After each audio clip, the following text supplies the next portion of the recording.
ನಿಮಗೆ? ಓ ಇದಾ, ಇದು ತುಂಬಾ ಈಸಿ. ನನಗೆ ಮ್ಯಾಥ್ಸ್ ಅಂದ್ರೆ ತುಂಬಾ ಇಷ್ಟ. ಮ್ಯಾಥ್ಸ್ ಅಲ್ಲಿ ಎಲ್ಲ ಗೊತ್ತು. ನಿಮಗೆ ಮ್ಯಾಥ್ಸ್ ಅಲ್ಲಿ ಎಲ್ಲ ಗೊತ್ತಾ? Yes S.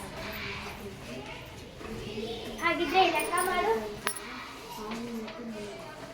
ಓ ಮೈ ಗಾಡ್, ಇದು ತುಂಬಾ ಸಿಂಪಲ್.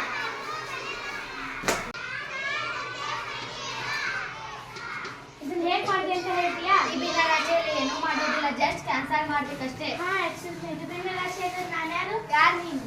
ನಾನು ಯಾರು ಗೊತ್ತಿಲ್ವಾ? ಹಾ, ಇಲ್ಲ, ಯಾರು ಇವಳು?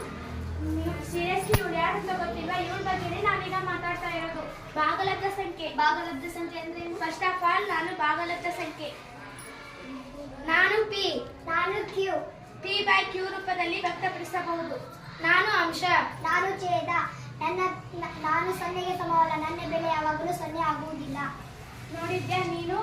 ಭಾಗಲಬ್ಧ ಸಂಖ್ಯೆಯನ್ನು ಭಿನ್ನರಾಶಿ ಎಂದು ಹೇಳಿದೆ. ಆದ್ರೆ ಭಾಗಲಬ್ಧ ಸಂಖ್ಯೆ ಭಿನ್ನರಾಶಿ ಎರಡು ಸೇಮ್. ಜಸ್ಟ್ ವೇಟ್, ನನ್ನ ಫ್ರೆಂಡ್ ಭಿನ್ನರಾಶಿ. ಹಲೋ, ನಾನು ಭಿನ್ನರಾಶಿ. ಭಾಗಲಬ್ಧ ಸಂಖ್ಯೆ ಬೆಸ್ಟ್ ಫ್ರೆಂಡ್. ಆದರೆ ನನ್ನ ಅಂಶ ಮತ್ತು ಛೇದ ಯಾವಾಗಲೂ ಪಾಸಿಟಿವ್ ಇರುತ್ತದೆ, ನೆಗೆಟಿವ್ ಇರುವುದಿಲ್ಲ. ಅಂದರೆ ಎರಡು ಪೂರ್ಣ ಸಂಖ್ಯೆಗಳ ಅನುಪಾತ ಯಾವಾಗಲೂ ಧನಾತ್ಮಕವಾಗಿರುತ್ತದೆ. ನೋ, ನಾ ಹೇಳಿದ್ದೆ ಕರೆಕ್ಟ್. ಹೇಗರ್? ನಾನಾ? ಎಸ್, ನೀನೇ ಭಾಗಲಬ್ಧ ಸಂಖ್ಯೆನ ಅಂತ ಭಿನ್ನರಾಶಿ ಅಂತ ಹೇಗೆ ಹೇಳ್ತೀಯಾ? ಶಟಪ್. ಹಲೋ, ನಾನು ಪೂರ್ಣ ಸಂಖ್ಯೆ. ಹಲೋ, ನಾನು ಪೂರ್ಣ ಸಂಖ್ಯೆ ಭಿನ್ನರಾಶಿ.